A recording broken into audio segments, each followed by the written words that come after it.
मैं धारक को 500 रुपए अदा करने का वचन देता हूं। Signature reserve bank governor. Bharat के हर नोट पर कुछ ऐसा ही वचन अंकित होता है, लेकिन कभी आपने सोचा कि इसका मतलब क्या है और क्यों भारत के हर नोट पर रिजर्व बैंक के गवर्नर के सिग्नेचर होते हैं? कभी आपने ये सोचा कि आरबीआई जितना चाहे उतना नोट क्यों नहीं छाप लेता? नोट छापने के लिए चाहिए ही क्या? एक नोट छापने की मशीन, कुछ लोग, स्याही और कागज। आपके मन में एक सवाल तो जरूर आता होगा कि आरबीआई के पास कितना सोने का अंबार है। आप में से अक्सर कई लोग ये खबरें भी पढ़ते रहे होंगे कि आरबीआई ने इतने हजारों करोड़ रुपया भारत सरकार को दिया। लेकिन कभी आपने ये जानने की कोशिश की कि आरबीआई को इतने हजारों करोड़ों की इनकम आखिर होती कहां से है? नमस्कार, मैं हूं भूपेंद्र सोनी और आज मैं किस्सा आज तक पर आपको सुनाऊंगा किस्सा भारतीय रिजर्व बैंक का। सबसे पहले बात करते हैं नोटों की छपाई की। आरबीआई एक्ट 1934 के सेक्शन 22 के तहत आरबीआई को बैंक नोट इशू करने की पावर्स दी गई हैं और आरबीआई की जो इकाई ये काम करती है उसका नाम है भारतीय रिजर्व बैंक नोट मुद्रण प्राइवेट लिमिटेड। आरबीआई ज्यादा से ज्यादा 10,000 रुपए तक का नोट छाप सकती है और अगर आरबीआई को इससे बड़ा नोट छापना होगा तो उसके लिए सरकार को आरबीआई एक्ट 1934 में बदलाव करना होगा। अब आपका अगला सवाल होगा कि ये नोट आखिर छपते कहां हैं? इसके लिए पूरे भारत में 4 प्रिंटिंग प्रेस हैं। महाराष्ट्र के नासिक में, एमपी के देवास में, कर्नाटक के मैसूर में और वेस्ट बंगाल के सल्बोनी में। इनमें से नासिक और देवास की प्रिंटिंग प्रेस को भारत सरकार कंट्रोल करती है और बाकी की 2 प्रिंटिंग प्रेस जो सल्बोनी और मैसूर में है उनको आरबीआई कंट्रोल करता है। रही बात नोटों की छपाई की, तो आरबीआई साल की शुरुआत में ही प्रिंटिंग प्रेस को एक शेड्यूल दे देता है जिसमें बताया जाता है कि उन्हें कब कब कितना नोट छापना है। इसके लिए आरबीआई पहले से ही डेटा तैयार कर लेता है जो आरबीआई के 19 रीजनल ऑफिसेज से मिले डेटा से तैयार होता है। इसके बाद आरबीआई स्टैटिस्टिकल एनालिसिस का सहारा भी लेता है, यानी आरबीआई पहले से ही ये गणना कर लेता है कि कितने नोट सर्कुलेशन में है, कितने नोट पिछले साल नष्ट कर दिए गए, कितने नोट नए छापे जाने हैं और कितने खराब नोटों को इस बार बदला जाना है। इन सब की गणना करने के बाद आरबीआई फाइनेंस मिनिस्ट्री की कॉइन्स एंड करेंसी डिवीजन से कंसल्ट करता है और उससे कंसल्ट करने के बाद ये फैसला लिया जाता है कि इस साल कितने नोट छापे जाने हैं। खैर, ये तो हुई नोटों की छपाई की बात, लेकिन सिक्कों का क्या? क्वाइनेज एक्ट 1906 के मुताबिक सिक्कों की ढलाई का काम आरबीआई नहीं बल्कि भारत सरकार के हाथ में होता है। सिक्कों की ढलाई पूरे भारत में 4 जगह पर की जाती है। कोलकाता के अलीपुर, हैदराबाद के सैफाबाद और चेरलापल्ली और यूपी के नोएडा में। इस एक्ट के मुताबिक भारत सरकार 1,000 रुपए तक का क्वाइन इशू कर सकती है। अब अगला अहम सवाल ये है कि अगर आरबीआई और सरकार के पास ये अधिकार है कि वो जितना चाहे उतना नोट छाप सकते हैं, तो क्यों नहीं आरबीआई उतना नोट छाप लेता जितने की उसे जरूरत है? इसके लिए आपको एक बात समझनी होगी कि जो नोट आपके हाथ में है वो महज एक कागज का टुकड़ा है, लेकिन जैसे ही आरबीआई गवर्नर उस पर सिग्नेचर कर देता है, उस कागज के टुकड़े की वैल्यू क्रिएट हो जाती है और इसके साथ ही वो कागज का टुकड़ा आरबीआई के लिए लायबिलिटी बन जाता है। लेकिन सोचने वाली बात यह है कि आरबीआई के पास ऐसा क्या है जिसके बदले में आरबीआई गवर्नर नोट पर प्रॉमिस करता है? तो इसका जवाब है कीमती धातु सोना और भारतीय रिजर्व बैंक का फॉरेन रिजर्व। यानी आरबीआई के पास जितना सोना और जितना फॉरेन रिजर्व है उतने के ही नोट आरबीआई इशू कर सकता है और अगर आरबीआई ने इससे ज्यादा करेंसी इशू की तो आरबीआई की करेंसी की वैल्यू गिर जाएगी। यानी आरबीआई की करेंसी को अगर एसेट से बैक ना किया गया तो भारत की करेंसी का हाल भी वेनेजुएला की करेंसी जैसा ही हो जाएगा। वेनेजुएला में 1 लाख रुपए तक के करेंसी नोट हैं, लेकिन उनकी वैल्यू कोड़ियों के भाव है। यही कारण है कि करेंसी की इंटरनल वैल्यू को मेंटेन करने के लिए आरबीआई और सरकार को संतुलन बनाकर चलना होता है।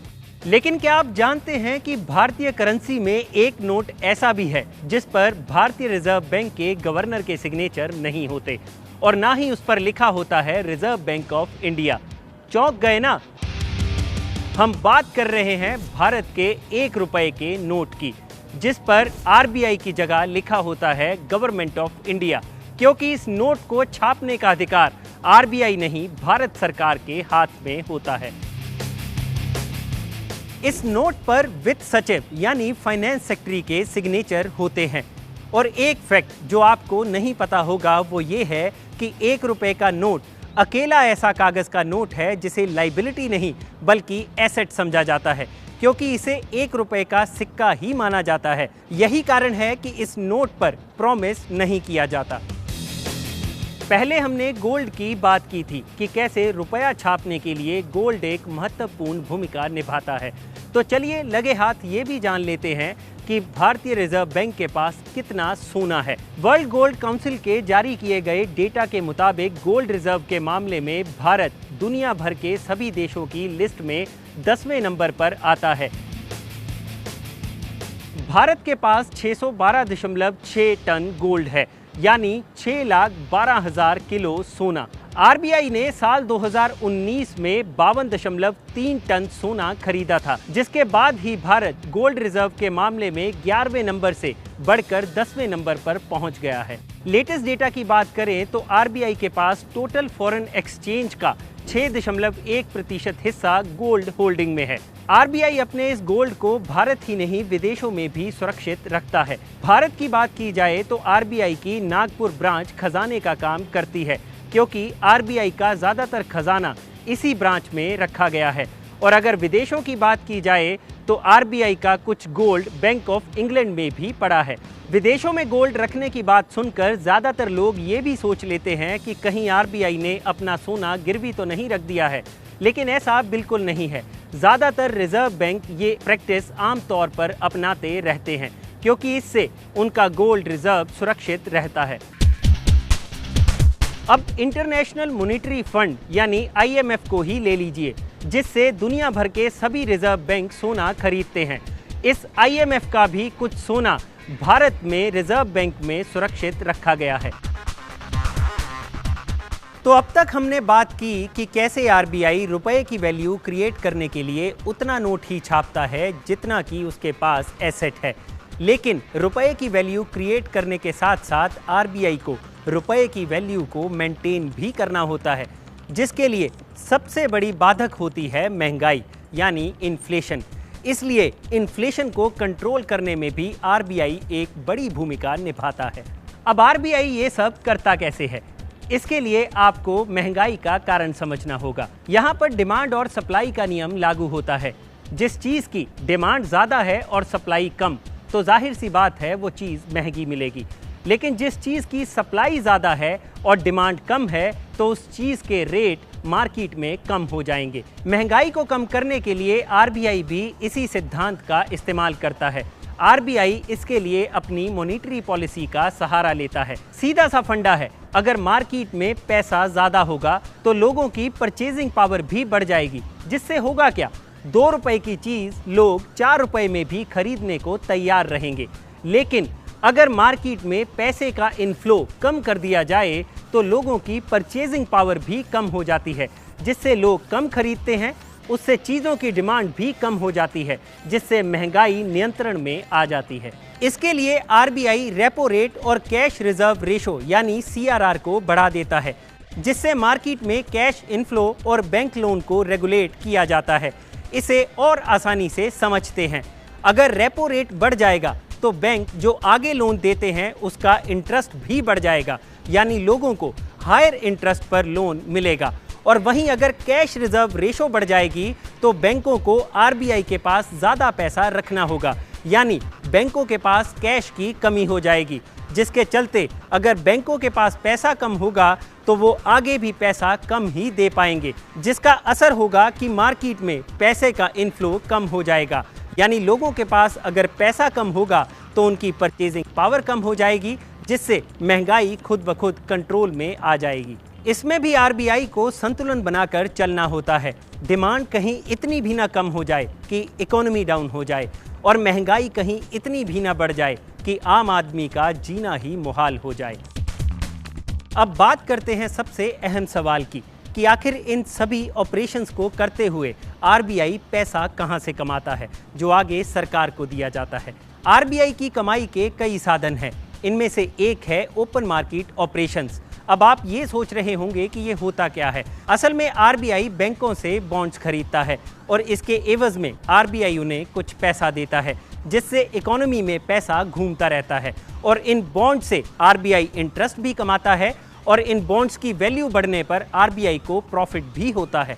इसके अलावा आरबीआई फॉरेन एक्सचेंज में भी डील करता है, यानी आरबीआई सस्ते में डॉलर खरीदता है और उसे महंगे रेट पर बेचकर प्रॉफिट कमाता है। यही नहीं, आरबीआई बैंकों को भी पैसा उधार देता है, जिसके एवज में आरबीआई उनसे इंटरेस्ट चार्ज करता है। इसे आसानी से समझे तो आरबीआई बैंकों का भी बैंक होता है, यानी किसी भी बैंक को अगर पैसे की ज़रूरत होती है तो वो आरबीआई से मांग लेता है और उस पैसे के बदले में वो आरबीआई को इंटरेस्ट पे करता है। इसी इंटरेस्ट को रेपो रेट कहा जाता है। तो ये है आरबीआई के इनकम के कुछ मुख्य सोर्स। लेकिन यहाँ पर एक बात और ध्यान देने वाली है कि आरबीआई का काम पैसा कमाना बिल्कुल नहीं है। आरबीआई का काम है रुपए की वैल्यू को मेंटेन रखना और अपनी मॉनेटरी पॉलिसी को दुरुस्त रखने के लिए आरबीआई जो एक्शन लेता रहता है उसी दौरान ये प्रॉफिट बनता चला जाता है। आरबीआई इसी प्रॉफिट में से अपने खर्चे निकालता है और कुछ पैसा रिजर्व में डाल देता है और बाकी बचे हुए पैसे को डिविडेंड के तौर पर भारत सरकार को दे देता है। असल में आरबीआई अपने इन सभी कामों के जरिए एक ही चीज़ करने की कोशिश करता है और वो है लोगों में इकोनॉमी को लेकर विश्वास पैदा करना, लोगों को होप देना कि उनका आने वाला भविष्य सुनहरा होगा।